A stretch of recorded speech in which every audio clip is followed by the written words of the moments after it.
On today's episode of Faith and Focus, I want to discuss police officers and our view of them as Christians. I don't mean like individuals. We probably all know cops as individuals, but I just want to talk about police officers and the police force as kind of an idea and what they represent, and really how I think that we as Christians ought to view police and policing and just some broader principles that that's based on the country, our government, and the power of the state. So that's what we're going to talk about on this episode.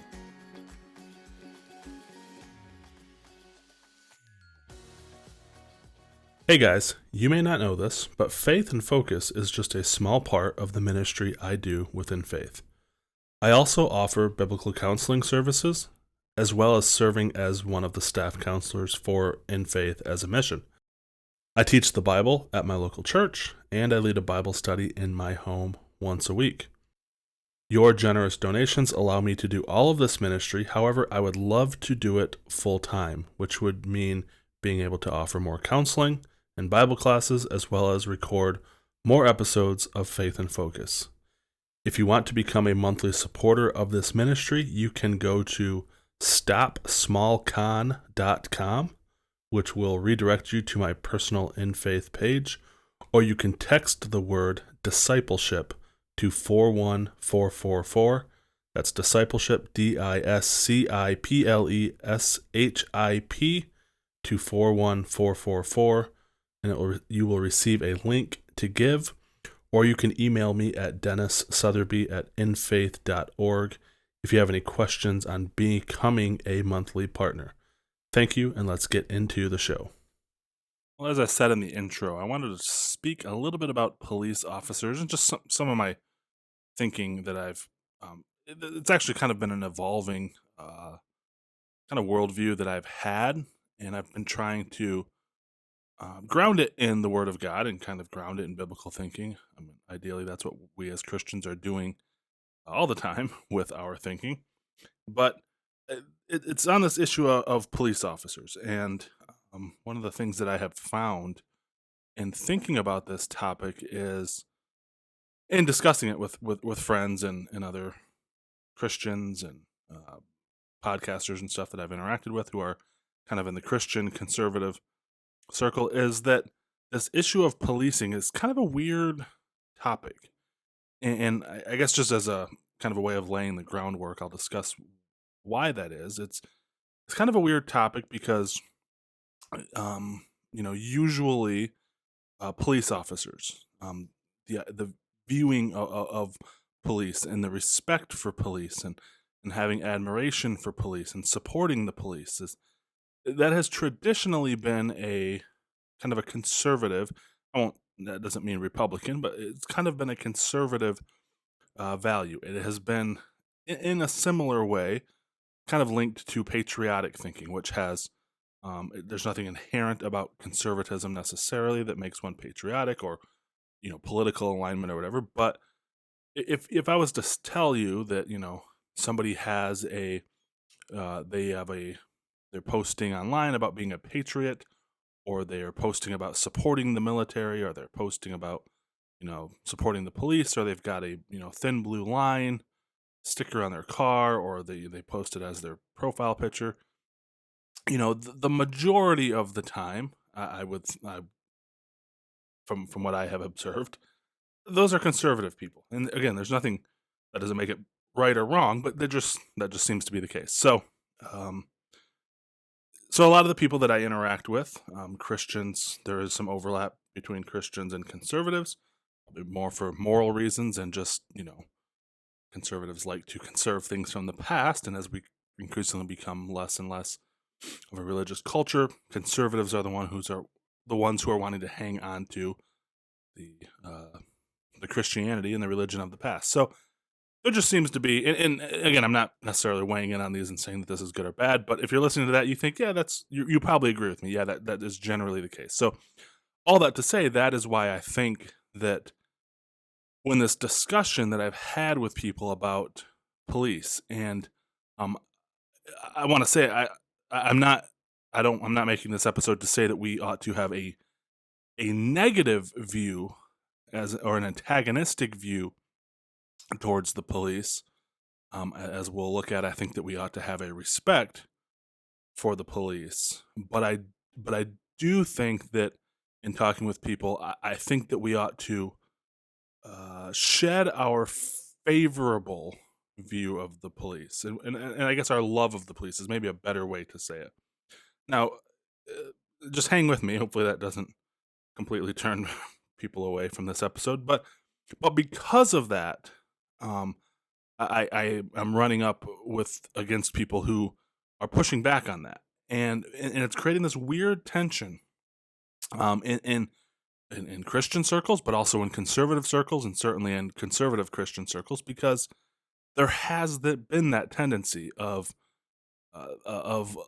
the thin blue line. We support the police. We back the blue. That kind of sentiment, and there's been this love and just this blind trust and admiration of the police, and there's been this pride. If a child, someone who's a conservative or a Christian, and their child wants to grow up and be a police officer, there's this pride, and it's kind of exemplified in the show Blue Bloods with Tom Selleck and Donnie Wahlberg and others. It's very patriotic, blue-blooded family, police officers, and all that kind of stuff. Very conservative and even Christian family in that show. So there's been this love for the police and this pride in the police. But the reality of what the police as an institution is starting to uh, come to bite the conservative movement and the Christians even. We are starting to see the dangerous side of police. When Christians and conservatives are not being victimized by the police, it's easy to love the police and be proud of the police, and the FBI and the law enforcement and all that kind of stuff. But now, as we're starting to increasingly see, and the narrative seems to be shifting to where there is a lack of trust in the Justice Department, there is a lack of trust in FBI, CIA, these federal police organizations, but even starting to see corruption with local police. And there are, of course, local police that are good, but you do see the during COVID and stuff like that, laws and mandates and stuff that were being handed down that were not just, or that Christians felt the need to engage in civil disobedience, biblical civil disobedience. If a pastor thought, we're not going to stop meeting at our church, we believe our church is essential. Well, the police then are being called upon by their bosses to potentially violate the Constitution by limiting somebody's First Amendment. And you've got the people saying, well, we're going to still practice our religion, so we're violating the law. Well, then now the police are put in an awkward situation, and we saw a lot where the police sided with the state, and they were arresting and persecuting and locking up police, giving fines to pastors and churches and people. And now people are seeing, not even necessarily Christian, but in the conservative movement with pro-life stuff, being arrested unfairly, where there seems to be favor being shown to one side. So all that to say, I think conservatives and Christians are starting to wake up to the fact that, well, wait a second, the police are abusing us, that we're being abused by the justice system. Now, of course, there are large swaths of our population that have probably been saying this all along. You think of poor inner city minority groups.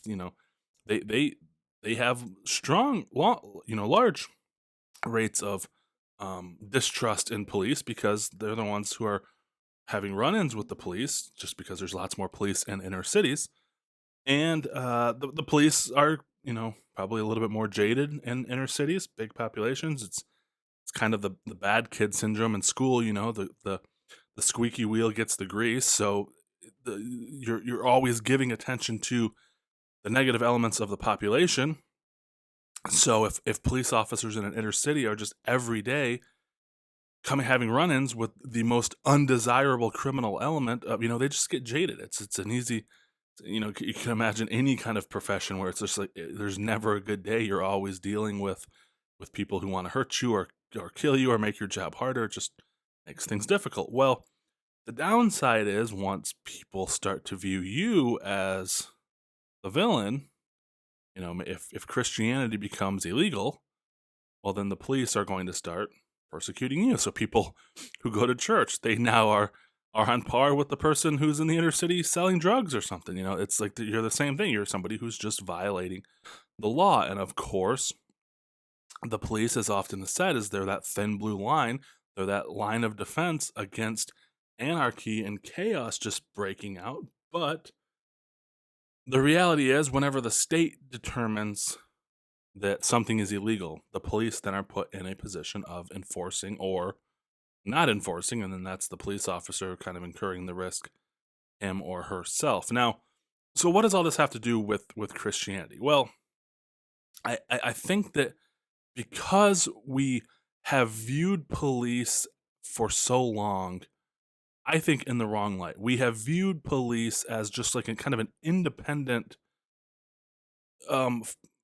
group of men and women who are there to just protect people, and they are there to punish evildoers, and they are there to protect the innocent. And so this is very much in line with when Paul discusses in Romans 13, and we'll look at a couple of these passages, but in Romans 13, when he says, every person is to be in subjection to the governing authorities, for there is no authority except from God, and those which exist are established by God. Therefore, whoever resists authority has opposed the ordinance of God, and they who have opposed will receive condemnation upon themselves. So, of course, there's all the stuff in here about what does it mean to be subject to the governing authorities and to the government and the state and local authorities and all that kind of stuff. When does that get called into question? When do we engage in civil disobedience? There's the instances in the book of Acts where they were arrested and beaten and told not to preach the gospel, and they said, well, I'm sorry, we got to keep preaching the gospel. So they disobeyed. So there's all those discussions. But he does say in verse 3, rulers are not a cause for fear for good behavior, but for evil. Do you want to have no fear of authority? Do what is good, and you will have praise from the same. For it is a minister of God to you for good. But if you do what is evil, be afraid, for it does not bear the sword for nothing. For it is a minister of God, an avenger who brings wrath on those who practice evil. So in here, you've got this teaching of what government is supposed to do. Government, as God's minister for protection, in its most ideal form, is supposed to punish evildoers and reward those who do good and protect those who do good. But he says they do not bear the sword in vain or for nothing. And so I think that we as conservatives and Christians have for a long time viewed the police as an innocent, kind of morally neutral, you might say, kind of force in our culture. And I think that that's wrong. I think that what we ought to teach kids and our children and our loved ones and people just in doesn't matter, conservative or left leaning or whatever, progressive. What we need to understand is that the police are not your friend. And I know that comes as shocking because when I say that, I'm meaning the police. And when sometimes when we talk about this, we think that's not true. I know somebody who's a police officer and they are a great person. They are my friend. And that's not what I'm saying. The police as an institution, cops as just figures as being the enforcement arm of the state, they are not your friends. And I think that we have turned a blind eye to that for a long time, and we've naively taught people that cops are your friends. Now, I was having a discussion with someone with this the other day, and I said, well, you shouldn't not trust cops. What are you going to call if someone's breaking into your home and trying to attack you? You're going to call the police officers. Well, yeah, of course I am, because I'm not saying every police officer is there to do you harm. 99% of them are there to protect you and will protect you and do a great job.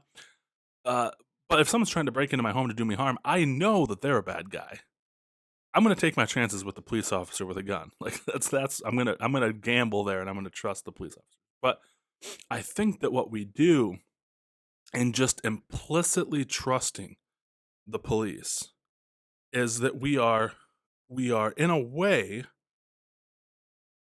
making peace with the world empire. Now, this is kind of where things get a little bit hazy, even in our own mind. But it's kind of this idea that, when you think of the empire, the world system, um, the Bible, there's kind of this rich theology of like, how Christians ought to view like empire and empire building and what does the empire represent in the Bible. And so there's kind of this running theme of Babylon in the Bible. Babylon is kind of this stand-in that is just all throughout Scripture of the world system and the empire. And this article, and I forgive me, the title is it's called Christianity and Empire. It's by John Cobbs. I'll link it in the show notes. But down in chapter 4 or section 4 of the article, he says, surely the predominant message of the New Testament condemns the lust for power over others and any use of violence to obtain such power. It certainly does not sanction the use of force to get people to accept Jesus as Savior. It consistently condemns the ways of the rich and powerful and the whole value system that gives them status and prestige. And so that is kind of a passage that shows just the complete antithesis between Christian thinking and the way that the world operates, the way that the state, the way that the empire.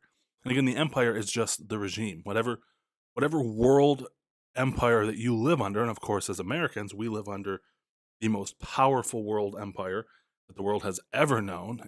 We have this belief that we are just this innocent peacekeeping force for good, but the reality is we are this global world power, this global empire that everybody looks to as a leader of the world, and at that blue line of the empire that we might say, is they're there to protect us. Well, if the state, if the governing authorities are operating as God intended them to, yes, they are there to protect. They are there to reward good behavior. The problem is they do bear the sword. So this is kind of where, I get into discussions with other Christians and other conservatives, and they say, no, you need to trust the cops. The cops are good. And my point is, well, yeah, like 99% of the time they are good. And Christians will even, and conservatives will even say, well, there's bad people in every profession. There's 99% of plumbers are good.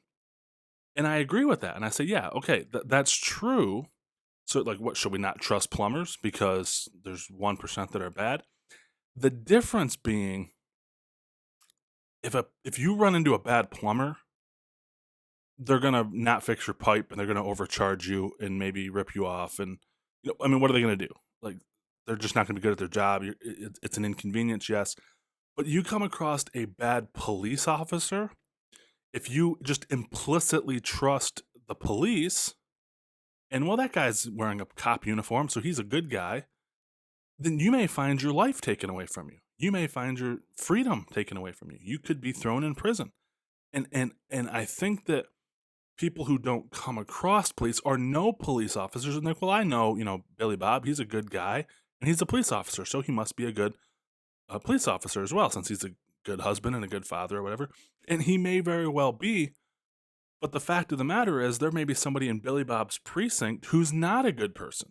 And if you just think Billy Bob is like a stand-in for all police, then you may find yourself being victimized by somebody who is the sword of the state, who is bearing the sword of the state, who's gone awry. And again, I'm not even talking necessarily malicious, like a cop who's just out like murdering people. I'm just talking about a cop who is not as concerned about the law or justice as he or she should be, who's not as concerned about our constitutional rights as he or she should be. And so there's a great book, and again, I'll link it, like an Amazon link to it, called Rise of the Warrior Cop, The Militarization of America's Police Force. by a guy named Radley Balko, and this is a really good book, and I really do think it's a book that conservatives should read because, again, conservatives, and again, even Christians, and again, I'm the reason I'm using those as synonymous terms is because there is a large overlap. Christians and conservatives will largely appeal to our early Christian heritage and our early Christian founding and the founding principles and stuff. Well, one of the things that we believe is that our founding fathers said, hey, we should not have a standing army. We should have militias, and the states may have military forces, but the federal government and the government in general should not just have standing military that are always armed and ready to just go to war. And and so, he talks about in this book. Um, I'm trying to pull these quotes again. This is from the Rise of the Warrior Cop. He says, police officers today are a protected class, one no politician wants to oppose. Of course, that's a little bit different now with a lot of people talking about defunding the cops, but that wasn't, obviously that didn't go anywhere. But law enforcement interest may occasionally come up short on budgetary issues, but legislatures rarely, if ever, pass new laws to hold police more accountable, to restrict their powers, or to make them more transparent. In short, police today embody all of the threats the founders feared were posed by a standing army, plus a few additional ones they couldn't have anticipated. This isn't to say that we're in a police state, a term that is often misused. Generally speaking, we're free to travel. We don't face mass censorship. We still have habeas corpus, and the odds of any single person being victimized by a wrongdoor raid, shot or beaten by a cop, or otherwise victimized by the militarized police violence are slim to nil. But perhaps we have entered a police state writ small. At the individual level, a police officer's power and authority over the people he interacts with day to day is near complete. Absent video, if the officer's account an incident differs from that of a citizen, even several citizens, his superiors, the courts, and prosecutors will nearly always defer to the police officer. If other officers are nearby, there are police in place, official and unofficial, to encourage them to back one another up. Even if the officer does violate the citizen's rights, the officer is protected by qualified immunity. And so, and again, I highly recommend you check out that book. It's really good. Again, Rise of the Warrior Cop by Radley Balko. This is the problem with the police, is they're everywhere. The sword of the state. And again, so, when I'm talking about the state, I'm talking about the empire. Hopefully you as a Christian realize that we are not at peace with the empire. We are not aligned with the world empire. We should not be buddies with the world empire. And again, that is not to say that there aren't good people, that there aren't good Christians. Even in the early church, there were people in Herod's court, there were people in Caesar's court who became believers and were able to do good for Christ within that system. But the system itself is an empire that is set up and run by the enemy of God. The whole world lies in the hands of the evil one, we're told. So Satan is the god of this world. He blinds people so that they don't accept, the gospel. So this is the empire that we're talking about. And when we think that the police are just some separate institution that is separated from that state, then we have this naive view of their power. And we have a naive trust in the police. So we tell people, you should trust the police. Well, there's a high cost to trusting the police implicitly. So, traditionally, people have, people who trust the police. If a cop knocks on your door and says, hey, so-and-so, this person was reported missing, they're their neighbor. We know they hang out here at your house a lot. Someone had seen them, here, this weekend. Do you mind if we just come in and take a look around? Traditionally we've thought, yeah, cops, they're good people. We trust them. Yeah, let them in. I got nothing to hide here. Well, the downside is you don't know those police may already suspect you of being a part of this person being missing, and you have constitutional rights to say no. You can come back with a warrant. I don't want you searching now. Unfortunately, usually cops are trained to think, well, if you're hiding something, if you didn't have anything to hide, you would let us search. Well, again, that is a manipulation tactic that cops shouldn't be doing. They need to get a warrant to come in. So they shouldn't be doing that. That in and of itself is a little manipulative. When cops say, come down to our station and talk to us, hey, we're on the same team here. We're trying to figure out what's going on. Just come on down to the station and we can talk. There are so many cases where people walk into that police station thinking, oh, yeah, I've got nothing to hide. I'm completely innocent. Little do they know that they're already a suspect, and they get locked into that interrogation room, not knowing that they are free to just get up and walk out. They're not being arrested, not knowing that they can ask for a lawyer, that they should ask for a lawyer. They walk down to the police station, and because the police station are looking for the truth, they think, well, if this person's innocent, they won't confess to anything. If they're guilty, we'll be able to catch them. And so they elicit these false confessions, not necessarily because they're trying to, but just because, again, like people say, no cop's perfect. No profession's perfect. Well, yeah, these are imperfect people. So when we say do not trust police officers implicitly, they are the enforcement arm. They are the sword of the state. The cost of teaching people to just trust the police officers is too high. The amount of people who have been wrongly convicted and arrested and put in prison, people who have been shot and killed by police officers who make mistakes, all this kind of stuff, we ought to be thinking this is the enforcement arm of the world empire. What Rise of the Warrior Cop argues is the police force as we exist today would be indistinguishable from what our founders thought of as a standing army. Uniformed, militarized, uniformed agents of the state driving and patrolling the streets at all hours, watching you, stopping you, asking you for papers.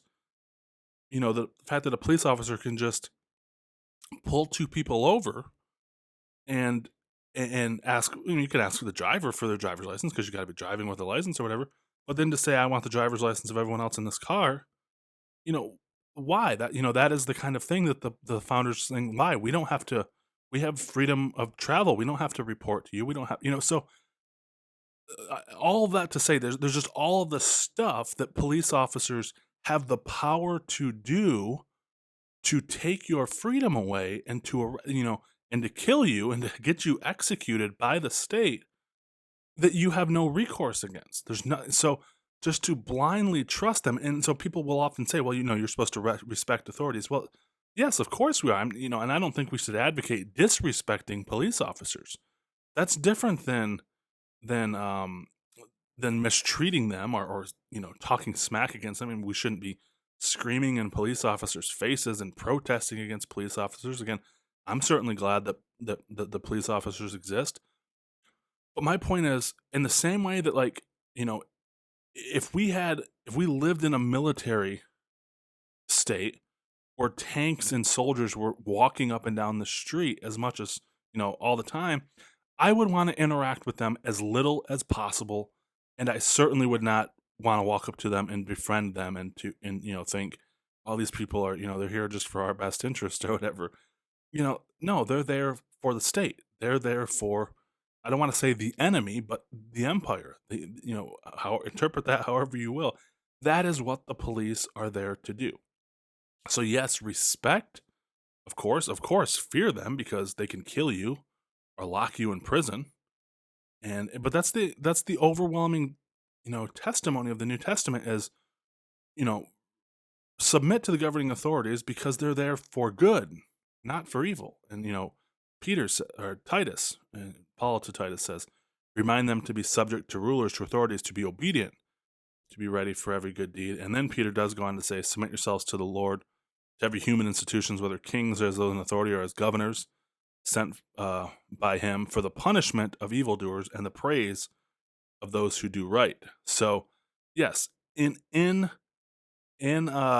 In the scriptures, it does talk about submit to the governing authorities. The government, and therefore the enforcement arm, the sword of the state, does exist and has been instituted by God for a certain purpose, to punish evildoers and to reward good.